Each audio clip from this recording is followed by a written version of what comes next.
o que nós podemos concluir sobre a marca da besta, nós podemos observar nos 3 primeiros estudos que há várias interpretações diferentes sobre o assunto. A gente viu também a necessidade de se considerar a própria Bíblia para nos auxiliar na compreensão desse tema, bem como o contexto histórico, para entendermos as características do momento em que o texto foi escrito. E o que fica claro, meu irmão, é que não podemos isolar os textos do Apocalipse e aplicá-lo apenas a um momento específico no futuro, pois fazendo isso nós estaremos diminuindo a significância e a aplicabilidade das verdades presentes na palavra de Deus. E mesmo tendo significado prático e específico para eles, a mensagem necessariamente é a mesma. E olha, o fato de a marca da besta definitivamente não ser um chip, um carimbo, um cartão ou qualquer outra coisa, não significa que o anticristo escatológico, ele não usará os recursos tecnológicos como ferramenta para perseguir a igreja. Ele possivelmente vai utilizar tudo que tiver ao seu alcance para fazer com que todos os homens da terra o adorem. Vale destacar aqui que utilizar a tecnologia será apenas uma das facetas do anticristo. O que não podemos restringir o significado de uma mensagem tão ampla e importante apenas a um período específico da história, apenas para o futuro. E a pergunta que eu faço é simples. Qual a importância para aqueles irmãos das 7 igrejas da Ásia Menor que estavam sendo perseguidos, presos e mortos, receber uma marca falando sobre chips, códigos de barras, cartões utilizados no século 21? A resposta é nenhuma. Naquela época não tinha a tecnologia que nós temos hoje. Naquela época os irmãos foram perseguidos, presos, mortos. E o que a gente tem que levar em consideração, se esse for o real significado da mensagem do Apocalipse, aqueles irmãos certamente teriam ficado decepcionados. Eles estavam sendo perseguidos, presos e assassinados, e precisavam de uma resposta de Deus sobre aquela situação, e não sobre o avanço da tecnologia 2000 anos depois daquele momento.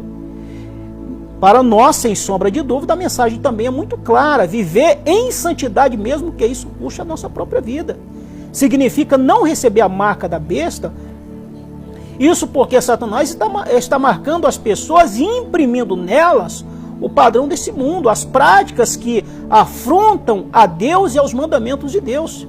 E o resultado é que os que estão vivendo de forma tranquila e satisfeita, maravilhado com tudo que o presente século oferece, eles estão cada dia mais longe de Deus.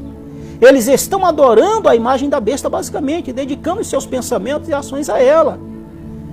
E esse, meu amigo, é um alerta sério e urgente para todos nós. Se você tem o selo de Deus, nós não podemos agir igual ao mundo, nós não podemos ser confundidos com os adoradores desse mundo. Então, quando a gente pega essa realidade e compara com o que está na Bíblia, a gente vê mais ou menos como que vai funcionar essa posição. E aí as pessoas alegam: vai ser um chip. Não tem nada a ver com chip. E a gente pode usar como base ainda Apocalipse capítulo de número 7, versículo 3, que está escrito: não danifiqueis a terra nem o mar, nem as árvores, até que hajamos assinalado nas suas testas os servos do nosso Deus. Em Apocalipse 14, versículo 1 está escrito: e olhei e eis que estava o Cordeiro sobre o monte Sião, e com ele 144.000, que em suas testas tinham escrito o nome do seu Pai. Bom, isso nos mostra que a marca da besta é um tipo de imitação fraudulenta que Satanás usa para imitar o selo do nome de Deus, que os santos recebem. E na verdade, os santos recebem muito mais do que uma marca. Eles recebem um selo. E esse selo indica que alguém pertence a Cristo, guarda a sua palavra, dirige suas ações de acordo com os seus mandamentos, e seus pensamentos evidenciam a mente de Cristo. Por outro lado, quem não possui o selo de Deus possui basicamente a marca da besta, porque está, de certa forma, vivendo de acordo com aquilo que o próprio adversário quer. E isso também significa que o ímpio que persiste em viver em iniquidade, se satisfaz em sua vida de pecado, ele está afastado de Deus. E a gente vai ver ainda em Apocalipse capítulo 13, versículo 8, e Apocalipse 17, 8, que está escrito: todos aqueles que não tiveram Olha só, todos aqueles que não tiveram seus nomes escritos no livro da vida do Cordeiro, desde a fundação do mundo, são portadores dessa marca. O que é interessante é que a gente percebe que os salvos, eles já têm os seus nomes escritos no livro da vida desde a fundação do mundo. E aqui a gente até poderia tentar usar um termo que é usado por muitas pessoas aí fora, que é a tal da predestinação. Então aqueles que serão salvos, eles já têm os seus nomes escritos no livro da vida desde a fundação do mundo.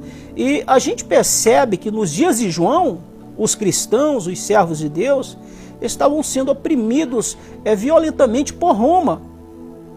E quando nós olhamos, a gente vai perceber que aqueles que se recusavam a se curvar para Roma, eles tinham os seus bens confiscados, eram perseguidos, torturados e brutalmente condenados à morte. A gente pode olhar na história que o imperador Domiciano, ele havia se autoproclamado Deus e exigia a adoração de todos os habitantes do seu império. E o que é interessante é que a história mostra que qualquer um que se negasse a cumprir as ordens de Domiciano, não prestando a ele culto e adoração, era delatado até mesmo pelos seus próprios parentes e, dentre outras coisas, eram impedidos de exercer qualquer ofício e realizar qualquer atividade econômica.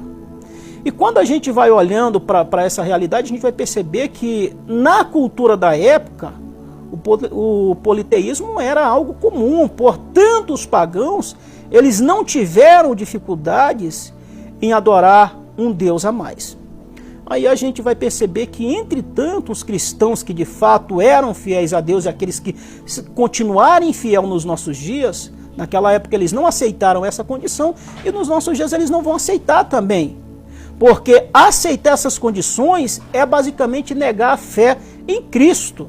E diante disso, o que poderia se esperar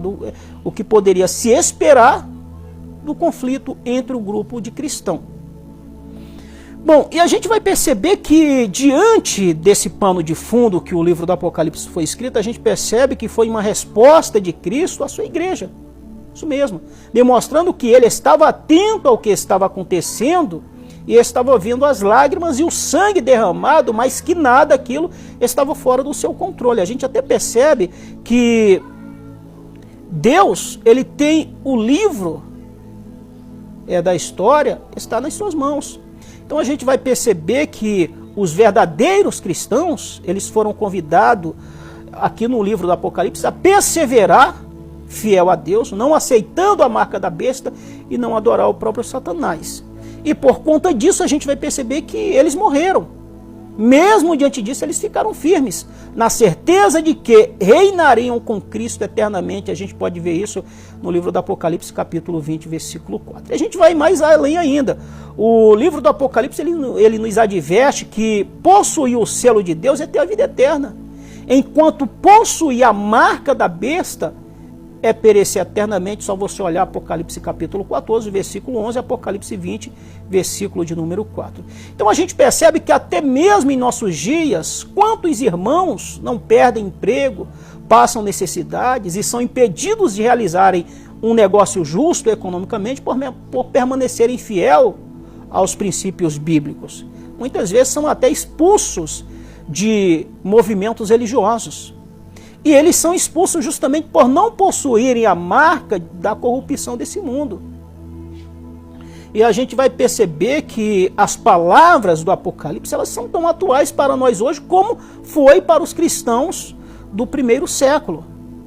E a gente vai perceber que a marca da besta, ela atravessa os anos e pode ser vista nitidamente em qualquer lugar ou momento histórico, a qual a besta recruta seus súditos a uma oposição a Deus e a rejeição a Cristo. Então, por isso que o próprio apóstolo Paulo, ele vai dizer em Romanos, e eu finalizo esse estudo trazendo essa palavra de Paulo aos Romanos, em Romanos capítulo 12, versículo 2.